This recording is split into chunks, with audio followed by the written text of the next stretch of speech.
খেদমতে মা দর পেদর কুন সুবহ শাম তাকে বাসি দর্দ আলম নেকে নাম। ও মুসলমান ভাইয়েরা, আজকে মা বাবার সেবা করতে আমাদের কাছে কষ্ট লাগে, মা বাবার খেদমত করতে আমাদের কাছে বিতৃষ্ণা লাগে। এই জন্য নিজের স্ত্রীকে মায়ের উপরে প্রাধান্য দিই। বিভিন্ন ধরনের কষ্ট আমরা মা বাবাকে দিয়ে থাকি। মা বেঁচে থাকলে আমার কাছে কষ্ট লাগে, তাড়াতাড়ি মরে না কেন, তাড়াতাড়ি মরে না কেন। কিন্তু আল্লাহর হাবিব জনাবে মুহাম্মদুর রাসূলুল্লাহ সাল্লাল্লাহু আলাইহি ওয়াসাল্লাম বলেন, আল জান্নাতু তাহতা আকদামিল উম্মাহাত।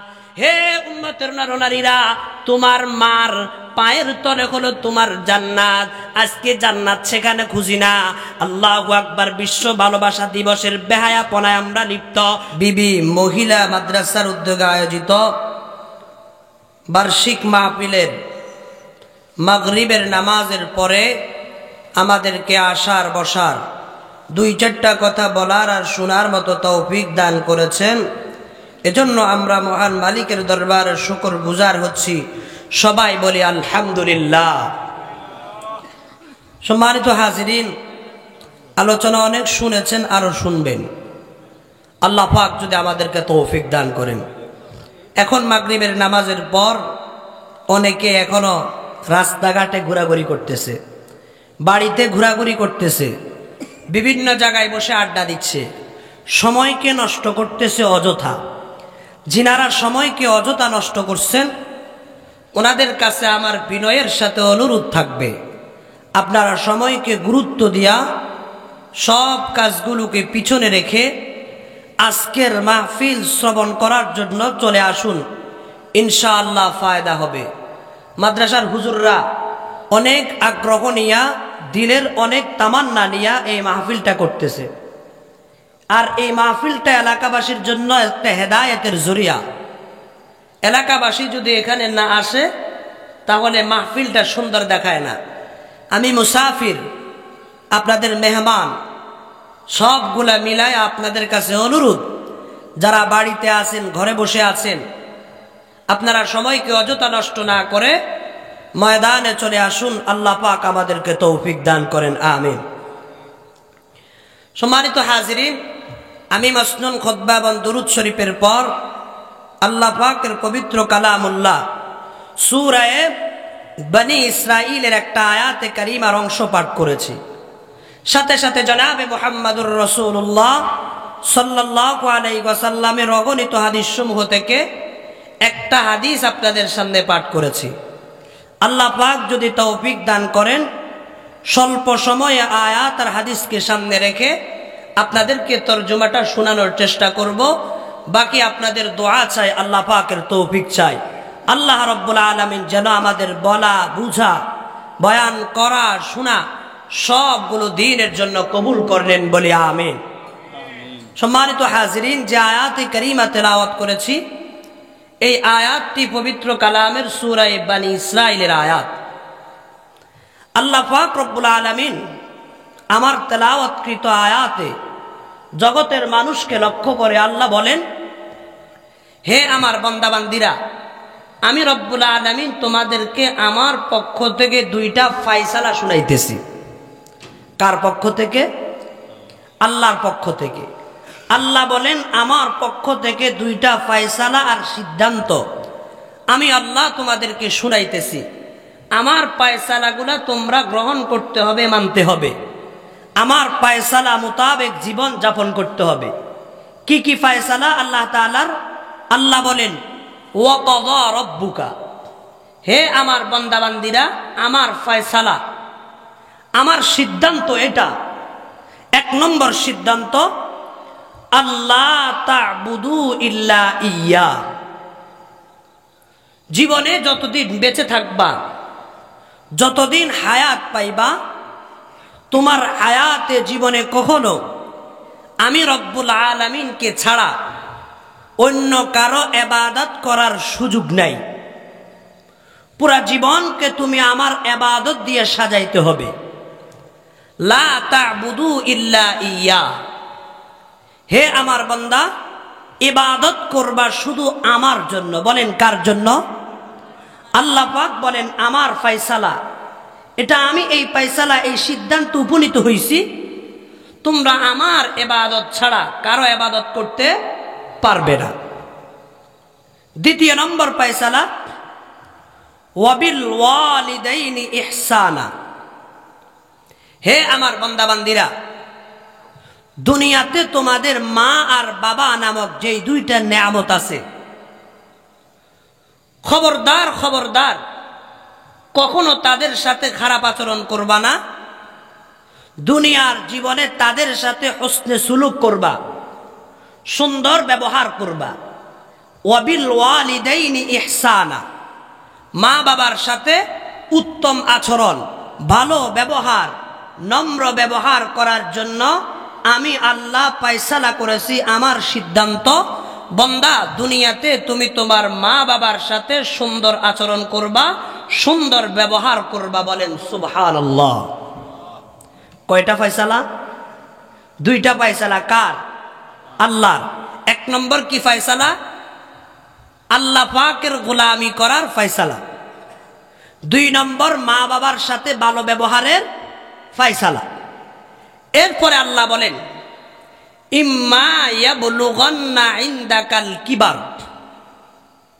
হে আমার বান্দাবান্দি, যদি তোমার জীবদ্দশায় তোমার মা বাবা উভয় তোমার জীবদ্দশায় দুনিয়ায় থাকে, আহাদুহুমা আও কিলাহুমা, মা বাপ উভয়ে তোমার জীবদ্দশায় দুনিয়ায় থাকে, অথবা উভয়ে নাই, তোর মধ্য থেকে একজন আছে, মা আছে বা বাবা আছে, তাদের জীবদ্দশায় তুমি এই কথা স্মরণ রাখো, ফালা তাকুল্লাহুমা উফফিন, তুমি কখনো তাদেরকে এমন কোন শব্দ বলিও না যেই শব্দের কারণে তারা উফ বলবে, উফ, আফসোস করে বা কষ্ট পেয়ে তারা দিল থেকে উচ্চারণ করবে উহ। তাদের উহ শব্দ পর্যন্ত তোমার দ্বারা যেন তারা না পায়। ফালা তাকুল্লাহুমা উফফিন, এমন কোন কথা বলিও না যেই কথার কারণে তারা উফ বলে। ওয়ালা তানহারহুমা, হে আমার বান্দাবান্দি, কখনো তাদেরকে ধমকায়া কথা বলিও না। কি করিও না? ধমকায়া কথা বলিও না। ঝড়ক দিয়া, ধমক দিয়া, ধমকায়া, লা তানহারহুমা, কখনো ধমকের সুরে তাদের সাথে কথা বলার সুযোগ নেই। এরপরে আল্লাহ বলেন ওয়াকুল লাহুমা কাওলান কারীমা, দুনিয়াতে তাদের সাথে কথাবার্তা বলবা এমন কথা, কাওলান কারীমা, সম্মানের সাথে কথা বলবা, ভদ্রতার সাথে কথা বলবা, নম্রতার সাথে কথা বলবা। কখনো তাদের সাথে অভদ্র ভাষায়, কখনো তাদের সাথে কর্কশ ভাষায়, কখনো তাদের সাথে উগ্র আচরণ, এগুলো করতে তুমি পারবা না। পরিপূর্ণভাবে আল্লাহ পাকের পক্ষ থেকে নিষেধ। বলেন সুবহানাল্লাহ। তাহলে মা বাবার সাথে ব্যবহার তার সন্তান কিভাবে করবে, এটার শিক্ষা কে দিচ্ছেন? আল্লাহ দিচ্ছেন। এরপরে আল্লাহ বলেন ওয়াখফিদ লাহুমা জানাহা যুল্লি, হে আমার বান্দাবান্দি, দুনিয়াতে চলতে গিয়া তুমি তোমার যে রহমতের পাখা আছে, ওয়াখফিদ লাহুমা জানাহা যুল্লি মিনার রাহমা, তুমি তোমার ঢানা, বিনয়ের ঢানা, নম্রতার ঢানা তোমার মা বাবার জন্য বিছিয়ে দাও। বলেন সুবহানাল্লাহ। কি করো? নম্রতার ঢানা এবং ভদ্রতার ঢানা, এটা মা বাবার জন্য বিছিয়ে দাও। তারপরে আল্লাহ বলেন ওয়াকুল লাহুমা কাওলান কারীমা, আল্লাহ পাকের পরে বলো ওয়াকুর রব্বিরহামহুমা কামা রব্বায়ানি সগীরা। বান্দা তুমি আমার কাছে আরজ করো, আমার কাছে দোয়া করো, ওয়াকুল, এবং তুমি বলো রব্বিরহামহুমা, আল্লাহ তুমি আমার মা বাবার উপরে দয়া করো। কিরকম দয়া? কামা রব্বায়ানি সগীরা, যেরকম আমার মা বাবা আমার ছোট্টবেলায়, আমার শৈশবকালে যখন কেউ আমার সেবা করে নাই, যখন আমার আর কেউ ছিল না, আমার মা বাবা আমার সাথে সুন্দর আচরণ করে, দয়া করে আমাকে লালন পালন করেছে, আমাকে দয়ার কোলে উঠায় নিয়েছে। ইয়া আল্লাহ, এখন আমার মা বাবা বৃদ্ধ হয়ে গেছে, আমার মা বাবার কথা ঠিক মতো মনে থাকে না, আগের মতো গায়ে শক্তি নাই, আগের মতো চোখে দেখে না, আগের মতো চলতে পারে না, আগের মতো বলতে পারে না। ইয়া আল্লাহ, আমার মা বাবার এই কালে তুমি আমার মা বাবার উপরে দয়া করো, রহম করো। আল্লাহ পাকের নির্দেশ, বলেন সুবহানাল্লাহ। একটা সন্তান তার মা বাবার সাথে কেমনে চলবে, কোন ভাষায় কথা বলবে, কিভাবে বলবে, সব বিষয়গুলো শিখাইতেছেন কে? আল্লাহ পাক সুস্পষ্টভাবে শিখাইতেছেন যেন দুনিয়ার মানুষ কখনো মা বাবার সাথে অভদ্র আচরণ না করে। এবার আসুন হাদিসের মধ্যে নবীজি কি বলেন মা বাবার সাথে সুন্দর ব্যবহার করার ব্যাপারে। হাদিসের মধ্যে কি নির্দেশ? আল্লাহর হাবিব জনাবে মুহাম্মদুর রাসূলুল্লাহ সাল্লাল্লাহু আলাইহি ওয়াসাল্লাম হাদিসের মধ্যে বলেন, হে আমার উম্মতের নরনারীরা, রিদার রাব্বি ফি রিদাল ওয়ালিদ ওয়া সাখাতুর রাব্বি ফি সাখাতিল ওয়ালিদ। আল্লাহর হাবিব বলেন, হে জলডুফের মুসলমানেরা, মা বাবার সাথে ভালো আচরণ করলে কি লাভ হবে? রিদার রাব্বি ফি রিদাল ওয়ালিদ, যার উপরে তার মা বাবা সন্তুষ্ট। যেই ছেলে সন্তানের উপরে মা বাবা সন্তুষ্ট, মা বাবা তাকে আদর করে, মা বাবা তার ব্যবহারের উপরে খুশি। আল্লাহর হাবিব বলেন, আল্লাহ পাক রব্বুল আলামিন বলেছেন, আল্লাহ পাকও ওই লোকটার উপরে খুশি। বলেন সুবহানাল্লাহ। কার উপরে আল্লাহ খুশি? যেই লোকের উপরে কে খুশি? তার মা বাপ। যেই সন্তানের উপরে মা বাপ খুশি, আল্লাহর হাবিব বলেন ওই সন্তানের উপরে আল্লাহ পাকও কি খুশি। আল্লাহ পাক ওই সন্তানের উপরে সন্তুষ্ট। ওই সন্তানকে আল্লাহ পাক মোহাব্বত করেন। যেই সন্তানকে তার মা বাবা মোহাব্বত করে, মা বাবা যেই সন্তানের উপরে রাজি, আল্লাহ পাকও তার উপরে কি রাজি। সুবহানাল্লাহ বলেন না? এরপরে আসুন আল্লাহর পয়গম্বর বলেন, ওয়া সাখাতুর রাব্বি ফি সাখাতিল ওয়ালিদ, যার উপরে তার মা বাবা নারাজ, যেই সন্তানের উপরে মা বাবা সন্তুষ্ট না, যার উপরে তার মা বাবা নারাজ, অসন্তুষ্ট, আল্লাহর হাবিব বলেন স্মরণ রাখিও, ওয়া সাখাতুর রাব্বি ফি সাখাতিল ওয়ালিদ, মা বাপ যার উপরে অসন্তুষ্ট, আল্লাহ পাক পরওয়ারদিগারে আলম তার উপরে অসন্তুষ্ট। বলেন না নাউজুবিল্লাহ। তাহলে আল্লাহ পাকের সন্তুষ্ট কার সন্তুষ্টির মধ্যে রয়েছে? বলেন একটু আমার সাথে। মা বাবার সন্তুষ্টির মধ্যে আল্লাহ পাকের সন্তুষ্টি নিহিত, আর মা বাবার অসন্তুষ্টির মধ্যে আল্লাহ পাকের অসন্তুষ্টি নিহিত।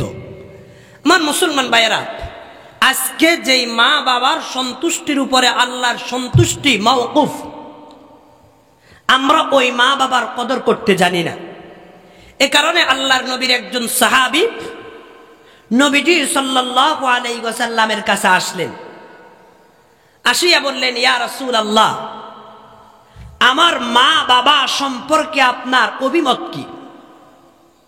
মা বাবার হক আমার উপরে কি রয়েছে? আল্লাহর নবী উত্তর করলেন, হুমা জান্নাতুকা ওয়া নারুকা। হে আমার সাহাবী, তোমার মা বাবা তোমার জন্য জান্নাত, নইলে তোমার জন্য জাহান্নাম। তুমি যদি তোমার মা বাবার খেদমত করতে পারো, মা বাবাকে রাজি রাখো, সন্তুষ্ট রাখো, তাহলে এই সন্তুষ্টি তোমাকে আল্লাহর জান্নাতে পৌঁছাবে। সুবহানাল্লাহ। এরপরে তুমি যদি মা বাবাকে খুশি করতে না পারো, তাহলে স্মরণ রাখিও তোমার জন্য আল্লাহর জাহান্নাম অবধারিত। বলেন না নাউজুবিল্লাহ। এ কারণে এক হাদিসের মধ্যে আল্লাহর পয়গম্বর বলেন, হে আমার উম্মতের নরনারীরা, 4 প্রকারের মানুষ এমন আছে যেই 4 প্রকার মানুষের ব্যাপারে আল্লাহ পাক সিদ্ধান্ত করে ফেলেছেন এই 4 প্রকার লোককে আল্লাহ জান্নাত দিবে না। বলেন না নাউজুবিল্লাহ। কয় প্রকার? 4 প্রকার লোক এমন আছে এদের ব্যাপারে আল্লাহ পাকের সিদ্ধান্ত, এদেরকে আল্লাহ জান্নাত দিবে না। জান্নাতের কোনো নাজ নেয়ামত, জান্নাতের কোনো হুর গিলমান, জান্নাতের কোনো আনন্দ আয়েশ এদেরকে উপভোগ করার আল্লাহ সুযোগ দিবে না। বলেন না নাউজুবিল্লাহ। আমরা দুনিয়াতে ইবাদত করি, চলাফেরা করি, এ ওয়াজে আসছেন, ভোর রাত্রি উঠি তাহাজ্জুদ পড়েন, ফজর পড়েন, কষ্ট হয় কি হয় না? কথা বলেন, হয় কি না? এই কষ্ট যে করে আমরা ইবাদত করতেছি এটার মাকসাদ কি? আল্লাহ পাক সন্তুষ্ট হওয়া না, আর পরকালে যেন আমরা জান্নাতে যেতে পারি, এই মাকসাদেই তো করি। কিন্তু আল্লাহর নবী বলেন, আমার কিছু ফড়া কোফাইল্লা উম্মত আছে, আমার কিছু এমন উম্মত আছে যাদেরকে আল্লাহ পাক জান্নাতও দিবে না, জান্নাতের নাজ ও নেয়ামতও আল্লাহ উপভোগের সুযোগ দিবে না। এই ধরনের ব্যক্তিরা কয় প্রকার? 4 প্রকার। আমার কথা বুঝতেছেন? অসুবিধা হয় না তো? মানুষ কবে একটু বুঝায়া বুঝায়া বলি, আপনারা বুঝার চেষ্টা করেন। আল্লাহর নবী বলেন, আরবাউন হাক্কুন আলাল্লাহ। 4 প্রকারের মানুষ এমন আছে, হাক্কুন আলাল্লাহ, যাদের ব্যাপারে আল্লাহ পাকের সিদ্ধান্ত। কি সিদ্ধান্ত? আল্লাহ ইয়াদখুলাহুমুল জান্নাহ। এই 4 প্রকার লোককে আল্লাহ জান্নাত দিবে না। কি করবে না? জান্নাত দিবে না। এরপরে বলেন ওয়ালা ইউযিকাহুম নাঈমাহা। আল্লাহ পাক তাদেরকে জান্নাতের নিয়ামত, জান্নাতের নাজ নিয়ামত, জান্নাতের যত রকমের আল্লাহ পাকের পক্ষ থেকে আনন্দের জিনিস আছে কিছুই উপভোগের আল্লাহ সুযোগ দিবে না। বলেন না নাউজুবিল্লাহ। কয় প্রকার হইছে? আল্লাহ পাক যদি কারো ব্যাপারে সিদ্ধান্ত করেন, আল্লাহ যদি কারো ব্যাপারে সিদ্ধান্ত করে এরে জান্নাতে দিব না, বলেন আল্লাহর সিদ্ধান্তকে নাড়ানোর জন্য কোনো ক্ষমতা আছে? কারো কোনো শক্তি আছে? উস্তে সুলতান খাদা আকুনাত আলমেরা দরদমে ফিরা কুনাত হাসতে সুলতানি মুসাল্লাম মরউরা নিস্তে কাসরা জাহরায়ে চুয়া চারা। আল্লাহ পাক রব্বুল আলামিন যেই সিদ্ধান্ত করেন, আল্লাহর সিদ্ধান্তই আসল সিদ্ধান্ত। যার ব্যাপারে মালিক যেই সিদ্ধান্ত করেন এটাই গৃহীত। আল্লাহ পাকের সিদ্ধান্তের বাইরে কিচ্ছু নাই। 4 প্রকারের ব্যাপারে মালিকের সিদ্ধান্ত, এরা জান্নাতে যাবে না। সাহাবা একরাম বলেন, হুজুর এমন কোন 4 প্রকার যাদের উপরে আল্লাহ এত নারাজ, এদেরকে আল্লাহ জান্নাত দিবে না, এরা আবার কারা? আল্লাহর হাবিব উত্তর করেন, তাহলে শুনো। 1 নম্বর হলো মুদমিনুল খমর। আল্লাহর পয়গম্বর বলেন প্রথম শ্রেণী হলো মুদমিনুল খমরি। খমর মানে মদ, যেটা পান করলে আকল আর আকল থাকে না, আকলটা ডাস্টবিন হয়ে যায়। যেটা পান করলে মানুষ মাতাল হয়ে যায়, যেটা পান করলে মা চিনে না, বাপ চিনে না, উস্তাদ চিনে না, কাউরে চিনে না। এরকম কিছু পাগল আমাদের সমাজে আসেনি? আল্লাহ পাক সুস্থ বিবেক দিয়েছেন, এই সুস্থ বিবেকটাকে অসুস্থ বানায় এরকম কিছু পাগল আপনাদের সমাজেও আছে না নাই? আছে।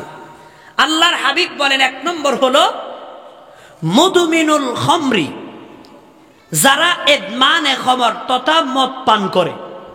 কি পান করে? বলেন না কি পান করে?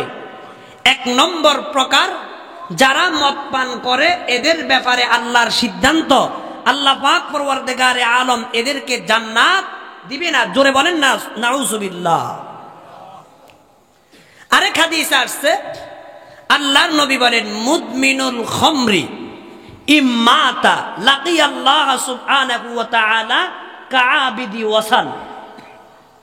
আল্লাহর নবী বলেন, যেই লোকটা সর্বদাই মদ পান করে, এই লোকটা যদি মারা যায়, আল্লাহ পাক তার উপরে এত নারাজ হবেন, এত রাগান্বিত হবেন, এই লোকটার হাসর হবে পরকালে একজন মূর্তি পূজারীর মতো হাসর হবে। বলেন না নাউজুবিল্লাহ।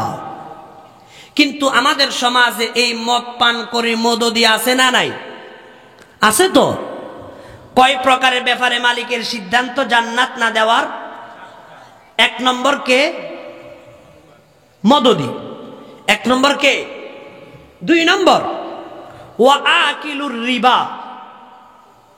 আল্লাহর পয়গম্বর বলেন দ্বিতীয় নম্বর হলো যারা আকিলুর রিবা, সুদ খায়।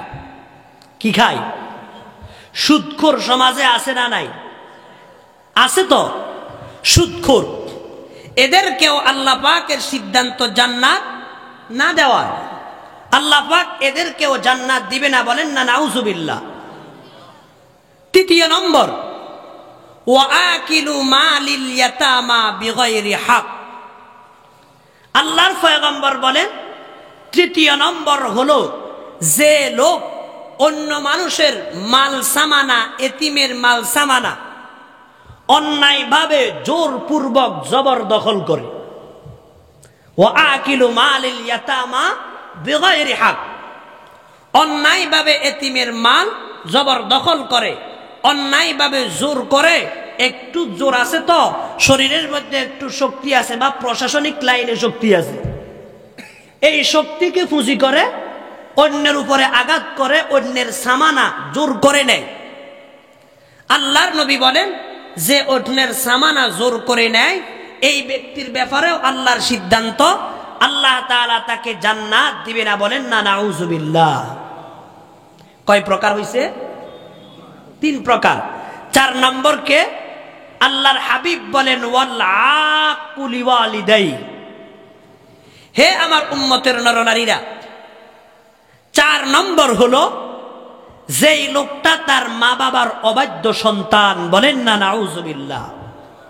কার অবাধ্য সন্তান? মা বাবার অবাধ্য সন্তান। মার কথা শুনে না, বাবার কথা শুনে না, তাদের সাথে বেয়াদবিমূলক আচরণ করে, তাদের সাথে উল্টাপাল্টা কথা বলে, বিভিন্ন গাঞ্জাখুরের মতো কথা তাদের সাথে বলে। মা বাবাকে যারা কষ্ট দেয়, মা বাবার দিলে যারা আঘাত দেয়, মা বাবাকে কষ্ট যারা দিবে, আল্লাহর নবী বলেন এদের ব্যাপারেও মালিকের সিদ্ধান্ত, মালিক তাদেরকে জান্নাত দিবে না। বলেন না নাউজুবিল্লাহ। তাহলে কয় প্রকার ব্যক্তির ব্যাপারে আল্লাহর সিদ্ধান্ত জান্নাত না দেয়ার? এবার আমার শোনার এক নম্বর কে? মদদি। দুই নম্বর মাশাআল্লাহ মুখস্থ হয়েছে তো। তিন নম্বর জিনাকুরনি। তিন নম্বর কার কথা বলছি? এতিমের মাল যে অন্যায়ভাবে ভক্ষণ করে। চার নম্বর যে মা বাবার অবাধ্য সন্তান। বলেন তো এই চার প্রকারের এক প্রকারও আমরা কেউ হতে রাজি আছি? আসি কেউ রাজি? কারণ এই চার প্রকারের যেই কোনো এক প্রকার হলে কোথায় যেতে হবে? জাহান্নামে যেতে হবে। জান্নাতে যাওয়ার কোনো সুযোগ নাই। বলেন না নাউজুবিল্লাহ। এবার আসুন, মা বাবার মনে আঘাত দিলে, মা বাবাকে কষ্ট দিলে আল্লাহ পাক কি পরিমাণ নারাজ হন, ছোট্ট একটা ঘটনা আপনাদেরকে শুনাই। মা বাবাকে কষ্ট দিলে আল্লাহ পাক কি পরিমাণ নারাজ হন। বুখারী শরীফের বর্ণনা, আল্লাহর হাবিব জনাবে মুহাম্মদুর রাসূলুল্লাহ সাল্লাল্লাহু আলাইহি ওয়াসাল্লাম বলেন, বনি ইসরাইলের মধ্যে একজন আবেদ ছিল, খুব ইবাদত করত। আবেদ বুঝেন তো, যে ইবাদত করে, এই লোকটা ছিল বনি ইসরাইল। এই বনি ইসরাইলের আবেদ সারাক্ষণ আল্লাহ পাকের ইবাদতে থাকতো। ইবাদত করতে করতে তার সব কিছু ভুলিয়ে গেছে। এরকম কিছু যুবক আমাদের সমাজেও আছে না? মাশাআল্লাহ, আগে ইবাদতের সাথে যুক্ত ছিল না, এখন 3 দিন সময় লাগাইছে দাওয়াত তাবলীগে, অথবা চরমনাইয়ের ময়দানে গেছে, অথবা উজানির ময়দানে গেছে, অথবা আঙ্গুরাওয়ালাদের সোহবত পাইছে। এখান দিয়ে আরো বড় বড় মাদ্রাসা যেগুলো আছে এগুলোর সৌবত পাইছে। পাওয়ার পরে একটু পরিবর্তন হইয়া এমন অবস্থা হইছে মাথার থেকে আর টুপি রাখে না, সারাক্ষণ জামা গায়ে দিয়ে থাকে। দেখতে আপনাদের বড় হুজুর থেকেও বড় মুহাদ্দিসের মতো মনে হয়। আছে না নাই? কি বলেন, আছে কিনা? অথচ বকলম কিচ্ছু জানে না। এরকম তো বনি ইসরাইলের মধ্যে এরকম একজন আবেদ ছিল, তার নাম হলো জুরাইজ। জিম রা ইয়া জিম, জুরাইজ। বুখারীর বর্ণনা। আল্লাহর হাবিব জনাবে মুহাম্মদুর রাসূলুল্লাহ সাল্লাল্লাহু আলাইহি ওয়াসাল্লাম বলেন, হে উম্মত, জুরাইজ অনেক বড় আবেদ ছিল, ইবাদত গুজার ছিল। ইবাদত করতে করতে সব দুনিয়ার সাথে কোনো সম্পর্ক নাই। সারাক্ষণ কার সাথে সম্পর্ক? মালিকের সাথে সম্পর্ক। এই জুরাইজ ইবাদত করার জন্য একটা নির্দিষ্ট জায়গা নির্ধারণ করলো। সুন্দর করে ছোট্ট একটা ঝুপড়ি বানাইছে। ঝুপড়ি বুঝেন? একটা ছোট্ট কুড়েঘর বানাইছে, নালা দিয়া সন দিয়া কুড়েঘর একটা বানাইছে। কুড়েঘর বানায়া এই জুরাইজ কুড়েঘরের ভিতরে কি করে? ইবাদত করে। সারাক্ষণ এখানে তাকে নফল ইবাদত, রোজা ইত্যাদি যা দরকার এখানে তাকে বাড়িঘর সব ছাড়ি দিছে। আমার ভাইয়েরা, ইবাদত করা অবস্থায় একদিন সকাল 10টা-11টার দিকে তার মা একটা আরজ নিয়ে জুরাইজের কাছে আসছে। জুরাইজ তো এই মুহূর্তে নামাজে দাঁড়ানো। তার মা আসিয়া বাহির থেকে ডাক দিল, হে জুরাইজ, অনেকদিন তুমি বাড়িতে যাও না, আমার বাড়ির বিভিন্ন কাজ সামনে, আজকে বাড়িতে যেতে হবে, চলো আমার সাথে একটু বাড়িতে। কিন্তু জুরাইজ তো কোথায় বলেন? নামাজে দাঁড়ানো। এখন জুরাইজ নামাজের ভিতরে কি কথা বলা যায়? কথা তো বলা যায় না। জুরাইজ মার কথার উত্তর দিবে না, নামাজ পড়বে। জুরাইজ চিন্তা করলো মায়ের কথার উত্তর দিতে গেলে আমার নামাজে ডিস্টার্ব হবে, এজন্য মায়ের কথার উত্তর না দিয়া নামাজ চালাইতে লাগলো। হইতে হইতে তার 2 রাকাত পড়তে অনেক সময় গেছে। এই দিক দিয়া মা, অসুস্থ মানুষ আর কতক্ষণ দাঁড়ায় থাকবে, দাঁড়ায়া না থাইকা মা বাড়ির দিকে চলে গেছে। বুখারীর বর্ণনা। আল্লাহর হাবিব বলেন, জুরাইজ আর বাড়িতে যায় নাই। নামাজ টামাজ পড়ে সে তার আপন কাজে নিয়োজিত। দ্বিতীয় দিনও সকাল 10টা-11টা করে তার মা তার কাছে আসছে। আসিয়া ডাক দিছে, হে জুরাইজ, আমার বাড়িতে একটু কাজ আছে, তোমাকে অতি শীঘ্রই একটু আমার সাথে বাড়িতে যেতে হবে। জুরাইজ আজকেও কোথায়? নামাজে। কথা বুঝতেছেন? আজকেও নামাজে। জুরাইজ নামাজ পড়তে পড়তে মায়ের কথা শুনে আর চিন্তা করলো, মায়ের কথার উত্তর দিতে গেলে আমার নামাজে ডিস্টার্ব হবে। এজন্য নামাজ না ছাড়িয়া তিনি নামাজের মধ্যে মশগুল রইলেন। এই দিক দিয়া মা কয়েকবার তাকে ডেকে মা ক্লান্ত হইয়া বাড়িতে ফেরত গেছে। জুরাইজ দ্বিতীয় দিনের মতো তার কাজগুলা সারে। হইতে হইতে তৃতীয় দিন তার মা আজকেও তারে দেখার জন্য আসছে। আয়েশা দেখে জুরাইজ আজকেও নামাজে। মা তারে ডাক দিছে, সন্তান আমার সাথে আজকে বাড়িতে যেতে হবে।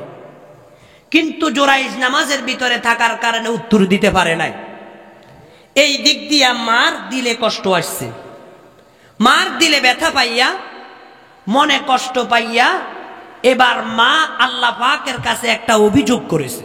কার কাছে বলেন তো? আল্লাহর কাছে অভিযোগ করলে আল্লাহ পাক এই অভিযোগ শুনেন কি শুনেন না? তু ও দাতা है के देने के लिए, तू वो दाता है के देने के लिए, दर तेरी रहमत के हरदम है खुले, तू वो कादिर है के जो चाहे करे, जिसको चाहे दे, जिसे चाहे न दे, हर तरफ से हो के हम खारो तबा, हर तरफ से हो के हम खारो तबा, आ पड़े अब तेरे दर फरिया इलाह। অভিযোগ করে দিছে আল্লাহর কাছে, কি অভিযোগ? ইয়া আল্লাহ, আমার সন্তান আমার কথা শুনে না। সন্তান সে নামাজ পড়তেছে, আমার কথা শুনতেছে না। ইয়া আল্লাহ, যেই সন্তান আমার কথা শুনে না এমন সন্তান আমার দরকার নাই। ইয়া আল্লাহ, সন্তান দুনিয়াতে বড় বুজুর্গ সাজছে আমাকে কষ্ট দিয়া, আল্লাহ আমার সন্তান দুনিয়াতে যতক্ষণ পর্যন্ত লাঞ্ছিত না হবে, যতদিন পর্যন্ত আমার সন্তান লাঞ্ছিত না হবে ততদিন পর্যন্ত তার যেন মৃত্যু না আসে। বলেন না নাউজুবিল্লাহ। কার দরবারে বলছে? আল্লাহর দরবারে কি বলে দিল? ইয়া আল্লাহ, আমার সন্তান যেন লাঞ্ছিত না হওয়া পর্যন্ত তার মৃত্যু না হয়, দুনিয়াতে থাকতে থাকতে যেন আমার সন্তান লাঞ্ছিত হয়, জগতের মানুষের কাছে যেন সে একজন লাঞ্ছিত হয়। ইয়া আল্লাহ, তার উপরে যেন কিছু তুহমত আসে, তুহমত। তোমার কাছে অভিযোগ করলাম, ইয়া আল্লাহ তুমি দয়া করে তাকে অভিযোগে অভিযুক্ত করো। আর আল্লাহ পাকের কাছে যখন কেউ কোনো অভিযোগ করে, বলেন তো মালিক এটা গ্রহণ করে কি করে না? আল্লাহ পাকের কাছে গ্রহণ হইতে মাঝখানে কোনো পর্দা আছে? কবুল হয়ে গেছে। কবুল হওয়ার পরে অবস্থা কি হলো? হঠাৎ করে ওই এলাকার, এই মনোযোগ আছে, পিছনের ওয়াকিয়াটা বুঝছেন? কথা বলেন, বুঝছেন কিনা? তাহলে সামনেটা বুঝতে সহজ হবে। এবার মা তো চলে গেছে, ছেলেরে নিতে পারে নাই।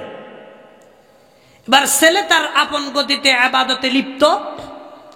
এই দিক দিয়ে এলাকার মধ্যে একটা মেয়ে ছিল, যেই মেয়েকে সবাই ভালো জানে, সবাই মনে করে মেয়েটা ভালো।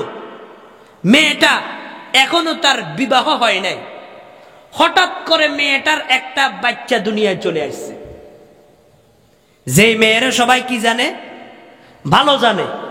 এরকম মেয়ে বিবাহ ছাড়া তার বাচ্চা জন্ম দেওয়া, বলেন তো এলাকার মানুষ এটাকে সাদরে গ্রহণ করবে? মানুষ বলল, হে জরিনা, তোমারে আমরা এত ভালো জানি, তুমি এই ছেলে পাইলা কোথায়? এই বাচ্চা তুমি কোথায় পেলে? তোমার তো এখনো বিবাহ হয় নাই। বিবাহ ছাড়া যদি কেউ বাচ্চা জন্ম দেয় আপনাদের এলাকায় এটাকে কি বলে? বলেন? জারজ বলে না? জারজ, জারজ সন্তান। তো তুমি এই সন্তান পেলে কোথায়? তোমার তো এখনো বিবাহ হয় না। জরিনা চিন্তা করলো, যেই পুরুষের সাথে আমি আকাম করে এই ছেলে হামল করছি, এই পুরুষটার যদি নাম বলে দিই তাহলে কি হবে? সবাই গিয়া ওই পুরুষটাকে আক্রমণ করে মুহূর্তের মধ্যে তারে জমিনের ভিতরে ঢুকাই দিবে। এজন্য আমি যার সাথে আকাম করেছি তার নাম বলা যাবে না। জরিনা চিন্তা করলো, তার নাম না বলে এটা আমি দিলের ভিতরে রাখি।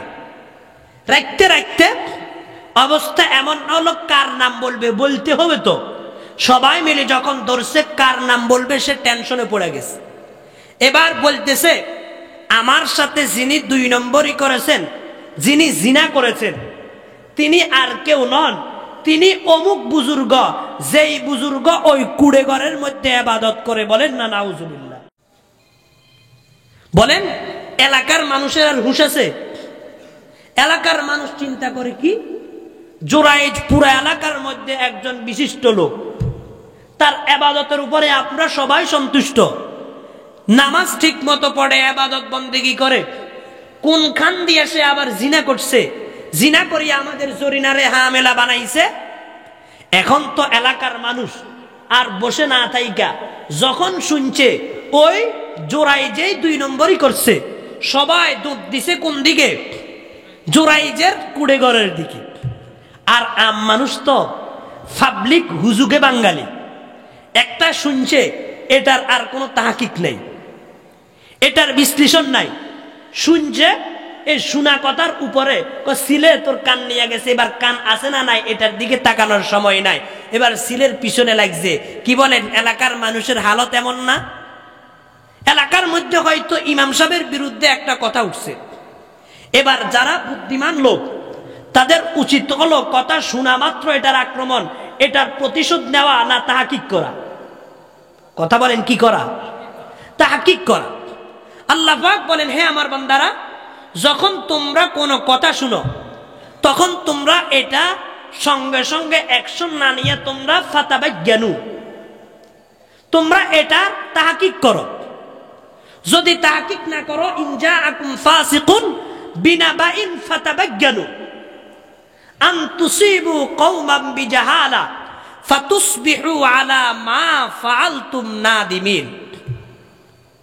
আল্লাহ বলেন, যদি তাহকিক ছাড়া কাজ করো দেখবা তোমাদেরকে লজ্জিত হতে হবে। এলাকার মানুষ বেদ বিচার না করে দৌড় দিছে ওই জোরাইজের বাড়ির দিকে, যাইয়া পেল জোরাইজকে ইবাদতরত অবস্থায়। পাওয়া মাত্রই জোরাইজের যে কুড়েঘর ছিল এই কুড়েঘরকে মুহূর্তের মধ্যে জমিনের সাথে দাফন করিয়া দিছে। দাফন করে দেওয়ার পর জোরাইজ তো ভিতরে ইবাদত করে, জোরাইজকে একেবারে টেনে হিঁচড়ে এনে উত্তম মাধ্যম কয়েকটা লাগায়া একেবারে জোরাইজকে কি করে দিল, লুলা করে দিল। জোরাইজকে মাইর দেয়। আর জোরাইজ তো এই ঘটনার সাথে একটু সম্পৃক্ত না। জোরাইজ বুঝতেই পারে নাই তারে কেন আক্রমণ করে। এক পর্যায়ে জোরাইজ জিজ্ঞেস করলো, প্রিয় ভাইয়েরা আমার, আপনারা আমার উপরে এত খেপা কেন? আমি আপনাদের সাথে কি অন্যায় করেছি যে অন্যায়ের কারণে আপনারা আমাকে কষ্ট দিচ্ছেন, আমার উপরে আক্রমণ করতেছেন, কারণটা কি? সবাই এবার বলে, হে জোরাইজ, কথা বলিও না, সবসময় বুজুর্গি দেখাও, আর যেই ঘটনা তুমি ঘটাইছো এটা আমরা উচ্চারণও করতে পারতেছি না।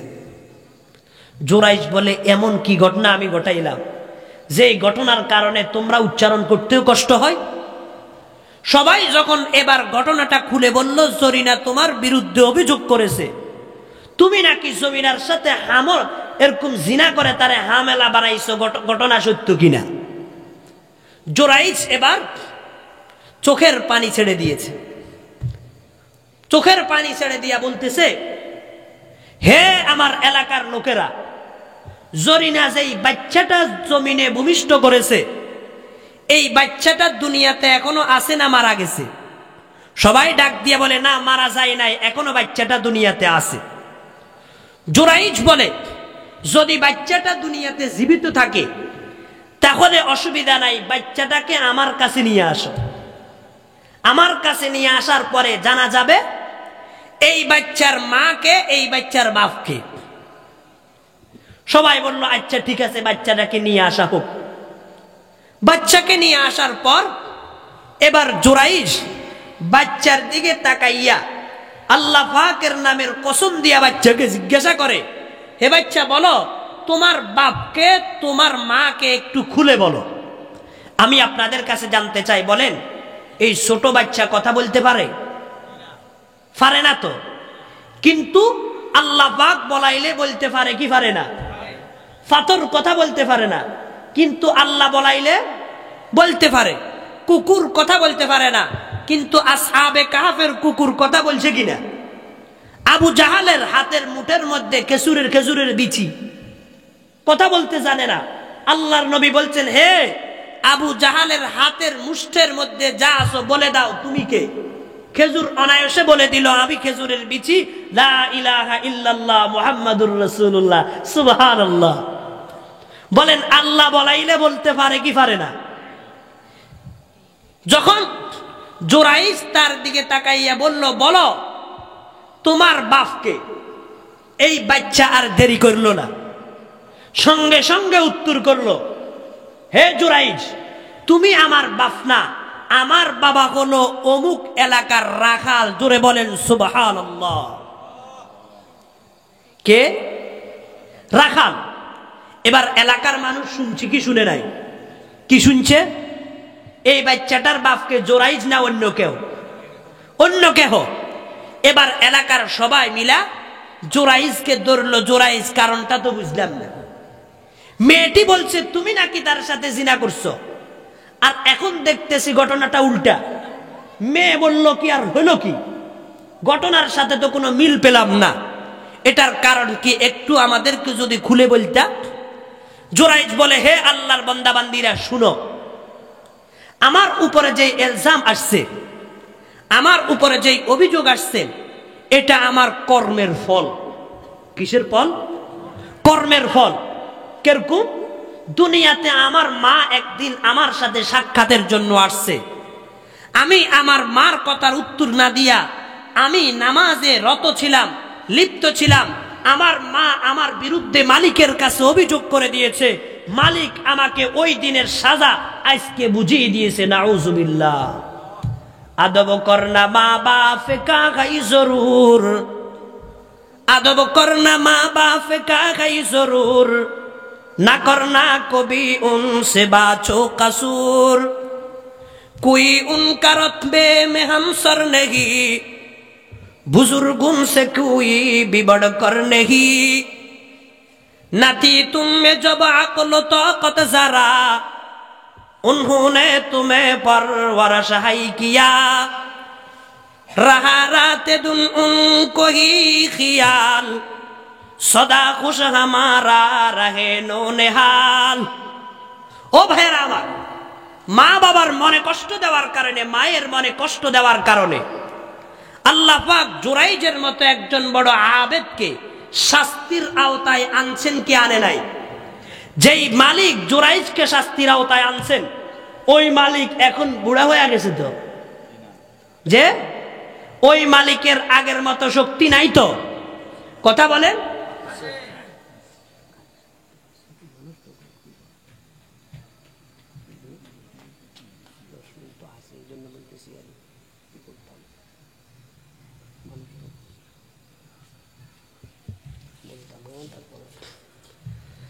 সম্মানিত হাজিরিন, মায়ের মনে আঘাত দিলে দেখছেন কি পরিমাণ ক্ষতি। আসুন, মা বাবাকে খুশি করলে কি পরিমাণ লাভ, মা বাপকে খুশি করলে, মাকে খুশি করলে কি পরিমাণ লাভ। ছোট্ট একটা ঘটনা আপনাদেরকে শুনাই। শুনতে রাজি আছেন তো ইনশাআল্লাহ? আগেরটা শুনাইছি কষ্ট দিলে কি পরিমাণ ক্ষতি, এবার শুনান তাদেরকে সন্তুষ্ট করলে, রাজামন্দি করলে লাভ কি। কিতাবের মধ্যে লেখছে, হযরতে মূসা আলাইহিস সালাম একদিন আল্লাহ পাকের কাছে জানতে চাচ্ছেন, ইয়া আল্লাহ, আমি আপনার কাছে একটা বিষয় জানতে চাই, আমার সাথে জান্নাতের সাথী কে হবে, আমার সঙ্গী কে হবে? জান্নাতি কোন লোকটা আমার সঙ্গী হবে, আমাকে একটু যদি বলে দিতেন। আল্লাহ পাক রব্বুল আলামিন বলেন, হে মূসা, তুমি তোমার জান্নাতি সঙ্গীর কথা জানতে চাও, তাহলে শুনো, তোমার জান্নাতি সঙ্গী হবে অমুক ব্যক্তি, যেই ব্যক্তি অমুক বাজারে গোশতের দোকানদারি করে। সুবহানাল্লাহ। যদি তুমি তোমার জান্নাতি সাথীর সাথে দেখা করতে চাও, তাহলে অমুক বাজারে চলে যাও, সেখানের মধ্যে একজন গোশত ব্যবসায়ী পাইবা, কসাই, যেই কসাই তোমার সাথে জান্নাতের সাথী হবে। মূসা আলাইহিস সালাম আল্লাহ পাকের হুকুম প্রাপ্ত হয়ে যখন জানতে পারলেন, চলে গেলেন সোজা অমুক বাজারে। যাইতে যাইতে ওই বাজারে গিয়া এবার দেখতে পেলেন একটা কসাই গোশত বিক্রি করতেছে, আর সে তার দোকান এখন বন্ধ করতেছে। মূসা আলাইহিস সালাম তার কাছে গিয়া বলে, ভাই, আমি আজকে দুপুরে আপনার একটু মেহমান হতে চাই, আপনি কি আমাকে মেহমানদারির একটু সুযোগ দিবেন, একটু মেহমানদারি করাবেন? লোকটি বলে, ভাই, অসুবিধা নাই, আমি আপনার মেহমানদারির জন্য রাজি আছি, প্রস্তুত আছি, চলেন আপনি আমাকে আমার বাড়িতে চলেন, আমি আপনার মেহমানদারি করাবো। মূসা আলাইহিস সালাম তার সাথে চললেন। যাইতে যাইতে তার বাড়ি পর্যন্ত যখন গেলেন, দেখলেন ছোট্ট একটা ঝুপড়ি, ছোট্ট একটা ঘর, এই ঘরের মধ্যে ওই লোকটা থাকে। মূসা আলাইহিস সালাম তার ঘরের সামনে পর্যন্ত যাওয়ার পর লোকটা বলে, হে আল্লাহর বান্দা, আপনি আমাদের সামনের রুমে রেস্ট নেন, আমি একটু ভিতর থেকে আসতেছি, তবে একটু দেরি হবে। মূসা আলাইহিস সালাম বলেন, আচ্ছা, আমি বসলাম, আপনি আপনার কাজটা সেরে আসুন। লোকটা ভিতরে ঢুকলো, ভিতরে ঢুইকা কিছুক্ষণ কি যেন কাজ করতেছে। হঠাৎ করে কিছুক্ষণ পর মূসা আলাইহিস সালাম এই ভিতর থেকে একটা আওয়াজ শুনলেন, আল্লাহ, আবার সন্তানকে আপনি মুসা আলাইহিস সালামের সাথী বানান। সুবহানাল্লাহ। কোথায় থেকে শুনলেন? ভিতর থেকে আওয়াজটা শুনলেন। মুসা আলাইহিস সালাম এবার টেনশনে পড়ে গেলেন, এই আওয়াজটা কিসের? বসে রইলেন। কিছুক্ষণ পরে লোকটা তার কাছে আসলো। মুসা আলাইহিস সালাম জিজ্ঞেস করেন, ভাই, ভিতর থেকে একটা আওয়াজ শুনলাম, আপনি ভিতরে কি করলেন? লোকটা উত্তর করেন, হে আল্লাহর বান্দা, ভিতরে আমার একটা বৃদ্ধা মা আছে। আজকে দীর্ঘদিন পর্যন্ত আমার মা অসুস্থ শরীর নিয়ে আমার মা জিন্দেগি যাপন করতেছে। কিন্তু আমি আমার মায়ের এমন ছেলে, জীবনে কখনো আমার মায়ের সাথে আমি বেয়াদবি করি নাই, জীবনে কখনো আমার মাকে আমি কষ্ট দেই নাই। আমার মায়ের সাথে আমি ভালো আচরণ করেছি, আমার মায়ের সাথে সুন্দর আচরণ করেছি। আমার মা দীর্ঘদিন অসুস্থ থাকার কারণে ওনার শরীরের অবস্থা খারাপ হয়ে গেছে। ওনার শরীরের মধ্যে এখন শক্তি নাই, গোসল করার মতো ওনার সেই শক্তি নাই, খাবারের মতো সেই শক্তি নাই। কিন্তু আমি সেই সন্তান সকালবেলা বাজারে যাওয়ার সময় আমার মাকে সুন্দর করে খাওয়াইয়া বাজারে যায়, আবার দুপুরে আসিয়া আমার মাকে গোসল দিয়া ঠিকঠাক মতো খাবারগুলা আমার মায়ের মুখে তুলে দিই। আমার মা আমার এই কাজে এত বেশি সন্তুষ্ট হইছে, আমার মা আল্লাহ পাকের কাছে প্রতিটা মুহূর্তে দোয়া করে, আল্লাহ আমার সন্তান আমার খেদমতের মধ্যে যেরকম আগায় আসছে, আল্লাহ তোমার কাছে আমার আর কিছু চাওয়ার নাই, একটা বিষয় তোমার কাছে চাইবো, আমার সন্তানটাকে তুমি বেহেশতে মুসা আলাইহিস সালামের সাথী বানায়ো। খেদমতে মা দরফে দর কুন ইখতিয়ার, খেদমতে মা দরফে দর কুন ইখতিয়ার, তাকে বাসি দর্দ আলম বখতিয়ার। খেদমতে মা দরফে দর কুন সুবহ শাম, তাকে বাসি দর্দ আলম নেকে নাম। দম্মজন হর গেজ খেলাফে মা দরা, দম্মজন হর গেজ খেলাফে মা দরা, তাকে মানি দূরে আজ শর্রে জমা।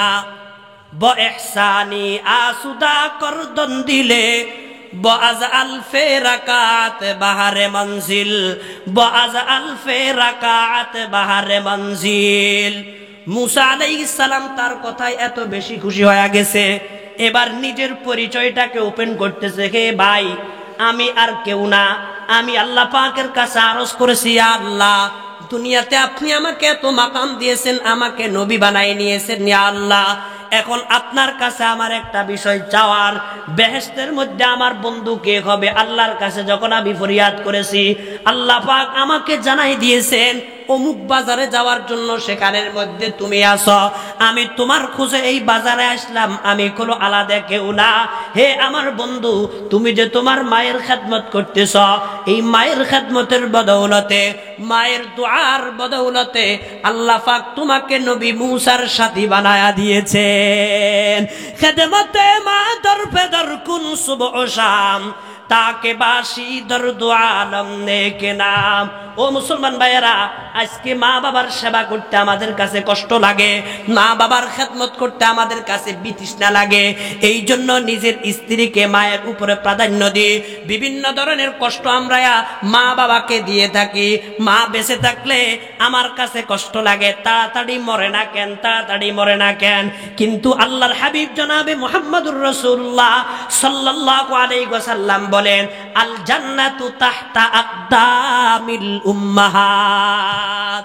হে উম্মতের নরনারীরা, তোমার মার পায়ের তলে হলো তোমার জান্নাত। আজকে জান্নাত সেখানে খুঁজি না।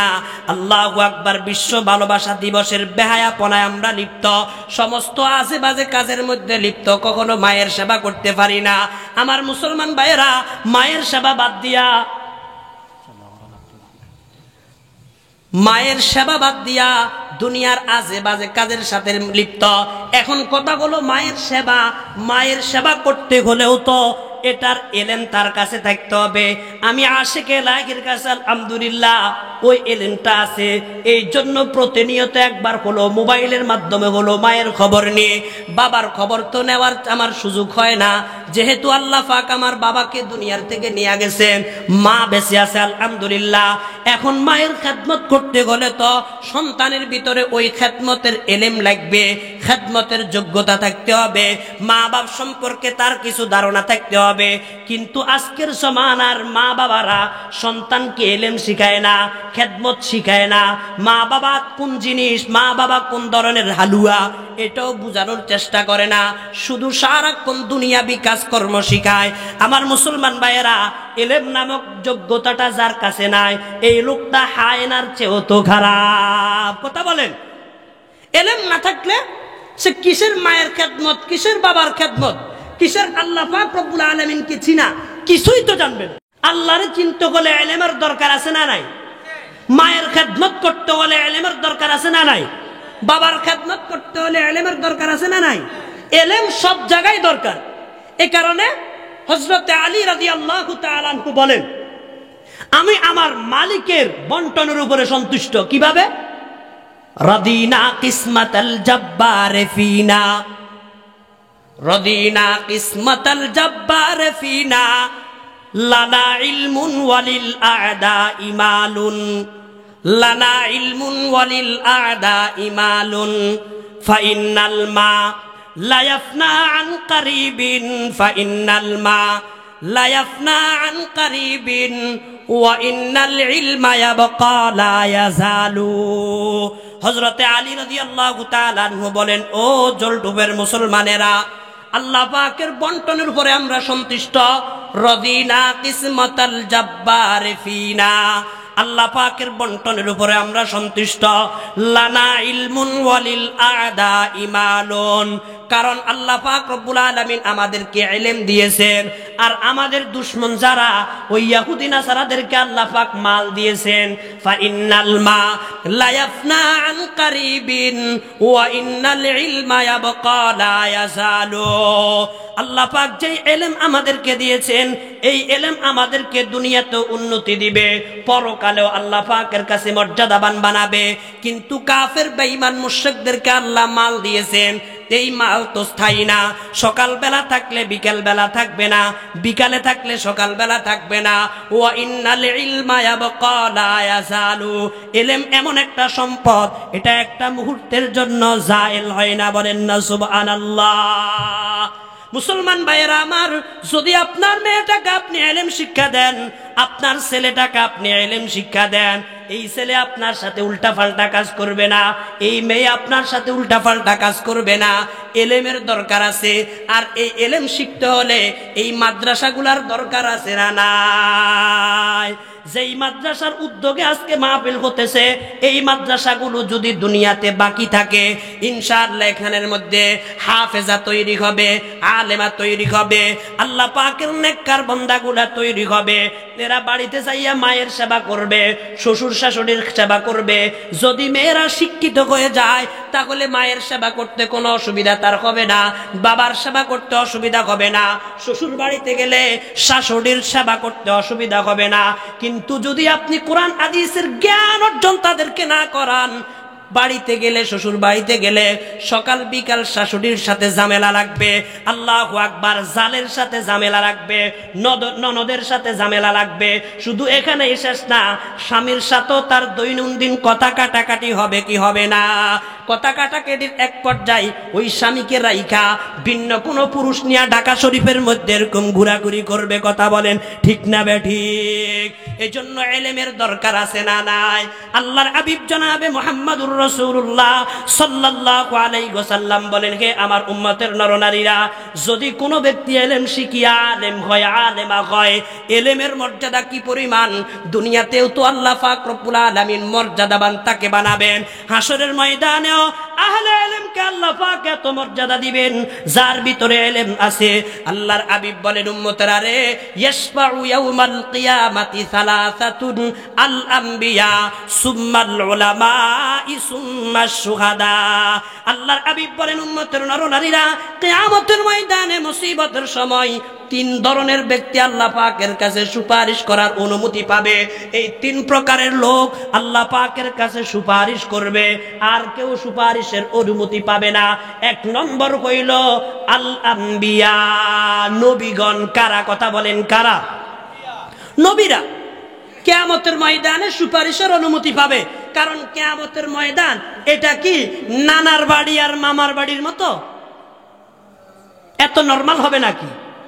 কিয়ামতের ময়দান কেমন হবে? রোজে মাহশর হর নেহা ফায়দা শাওয়াত, রোজে মাহশর হর নেহা ফায়দা শাওয়াত, হামজে খুদা হর মুজরিমা রুসওয়া শাওয়াত, দস্তফা বদখদ গওয়াগি আজবায়া, বরপাসাদে উ বফেশে মুস্তা, দস্তগুয়দ মনচুনি দসদিদাম, লব্বগুয়দ মনচুনি বুসিদাম, চশমগুয়দ দিদায়ে সোয়ে আরাম, গোশগুয়দ চিদাম সামরুল কালাম। কিয়ামতের ময়দান এত কঠিন হবে, যেই দিন হাত বিরুদ্ধে সাক্ষী দিবে, জবান বিরুদ্ধে সাক্ষী দিবে, চোখ বিরুদ্ধে সাক্ষী দিবে, পা বিরুদ্ধে সাক্ষী দিবে। ওই কঠিন মুহূর্তে তিন ধরনের ব্যক্তি আল্লাহর কাছে সুপারিশের অনুমতি পাবে। এক নম্বর হলো আল আম্বিয়া, দুই নম্বর হলো সুম্মাল উলামা। আল্লাহর হাবিব বলেন যারা ইলম শিখিয়া আলেম হইছে, আলেমা হইছে, এদেরকে আল্লাহ পাক হাসরের ময়দানে সুপারিশ করার অনুমতি দিয়া দিবে। সুবহানাল্লাহ। এই কারণে আল্লাহর হাবিব বলেন ইউজানু ইয়াউমাল কিয়ামাতি মিদাদুল উলামা ওয়া দামুশ শুহাদা ফায়ারজিউ মিদাদুল উলামাই আলা দামিশ শুহাদা। আল্লাহর পয়গম্বর বলেন উম্মতেরা রে, কিয়ামতের ময়দানে আলেমরা আলেমারা লেখালেখি করতে যেই কালি ব্যবহার হইছে, এই কালিগুলাকে আর শুহাদায়ে আযম যারা শহীদ হয়েছেন, নিজের রক্তপাত ঘটাইছেন, শরীর থেকে রক্ত প্রবাহিত করেছেন, এই শহীদদের রক্তগুলাকে আর আলেমদের কালিগুলাকে আল্লাহ পাক মিজানের পাল্লায় ওজন দিবেন। এক পাল্লার মধ্যে আলেম আলেমার কালি রাখবে, আরেক পাল্লার মধ্যে শহীদদের রক্ত রাখবে।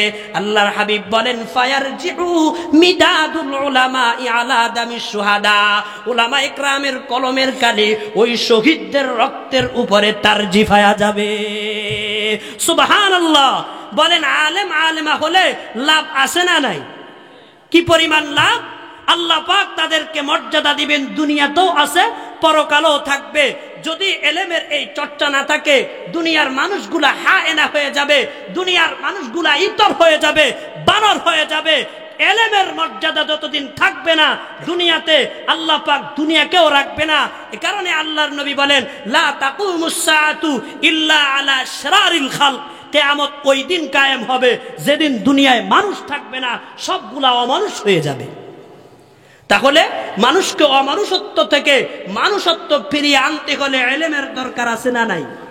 আর এই ইলমগুলো চর্চা কোথায় হয়? কলেজে হয়? কথা বলেন ভার্সিটিতে হয়? সেখানের মধ্যে ইলম নাই, সেখানে জ্ঞান আছে। কি আছে? জ্ঞান আছে। কলেজ ইউনিভার্সিটিতে জ্ঞান আছে, তবে কি নাই? ইলম নাই। কারণ ইলম হলো কোরআন হাদিসের, কোরআন হাদিসকে ইলম বলা হয়, বাকিগুলাকে ইলম বলা হয় না। সেগুলা হলো দুনিয়ার জাগতিক জ্ঞান। আল্লাহ আমাদের সকলকে ইলম অর্জন করে দুনিয়া আখিরাতের কল্যাণ অর্জন করার তৌফিক দান করুন। আমিন। ওয়া আখিরু দাওয়ানা আলহামদুলিল্লাহি রাব্বিল আলামিন।